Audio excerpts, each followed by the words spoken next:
So last February, I believe it was February 3rd, the evening of February 3rd or February 4th, really cold temperatures, extreme winds, and we had a pipe burst at the facility, which wasn't found, we didn't find out about for about 20 hours, 24 hours when staff came back in.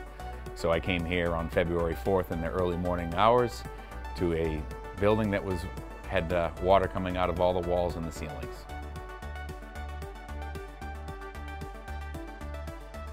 So the first thing that I noticed when I came in here on that Saturday morning, this is the function area. And as you can see by the ceiling, there was a lot of water, not only coming down from here, it was coming out of the vents.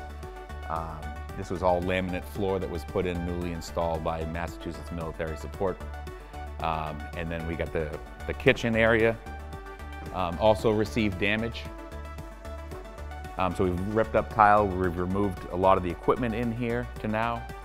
Obviously, in this whole process, we've had to go through testing for asbestos, and we've gone through the abatement process to kind of get us to the point where we're at now on this level.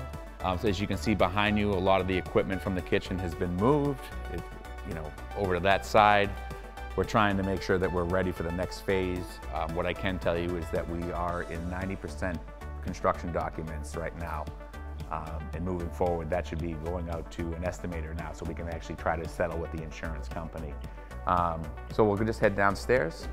This side, meaning the bar room or the restaurant, was kind of unscathed, luckily. The pipe that burst was actually on the 3rd floor where the office space is. So then it just kind of precipitated down throughout the whole facility. Watch your step and let's go on down. So again, on the morning of when you came down the stairs now, there was about 2 to 3 inches of water throughout this whole building on this whole ground level. And as you can see now, we've got a lot of work done as far as the whole acoustical tile system is gone. Everything is ripped back to studs. And as you can see with the tightness of the space here, that this is not ADA compliant.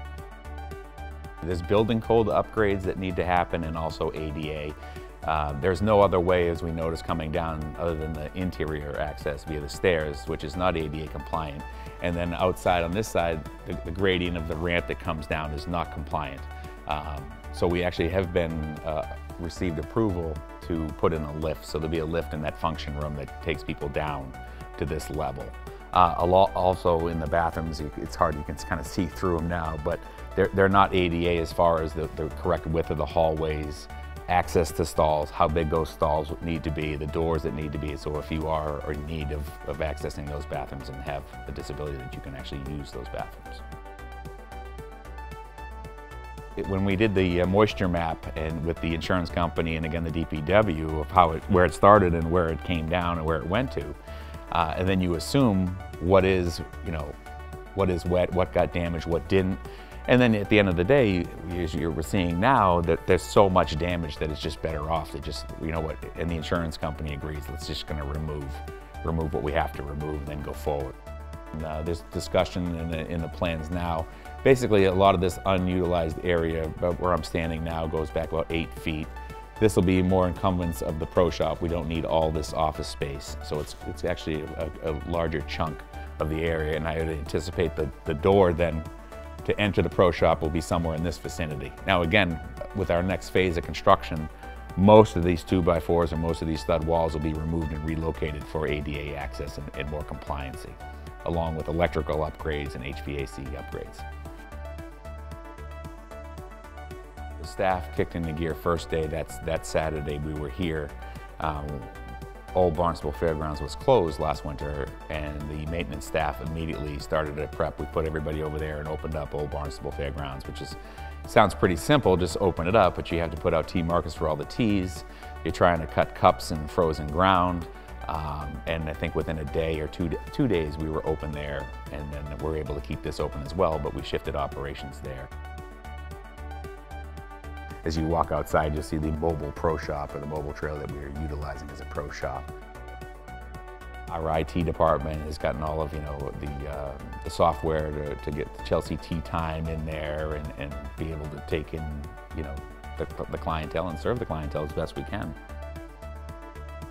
You know, I think right now what we need to do is we're trying right now to secure a concession for next year here, outdoor mobile concession. Something is better than nothing, and we need to have that service here. We've always shifted to one golf course. Typically we've closed Old Barnstable. This year we've decided to close this, trying to get some other work done on the golf course with no play here. Timeline for this project, it's all going to come down to, a lot of it's going to come down to the equipment pieces and the timelines for those. My hope is that the construction trailer and everything else that we have that's temporary next November will be gone. Whether they're here and active next winter, I don't know, but the following season, 2025, I'm hopeful that we're, like it never happened. We're going to have new kitchen equipment, you know, a whole new facility hopefully.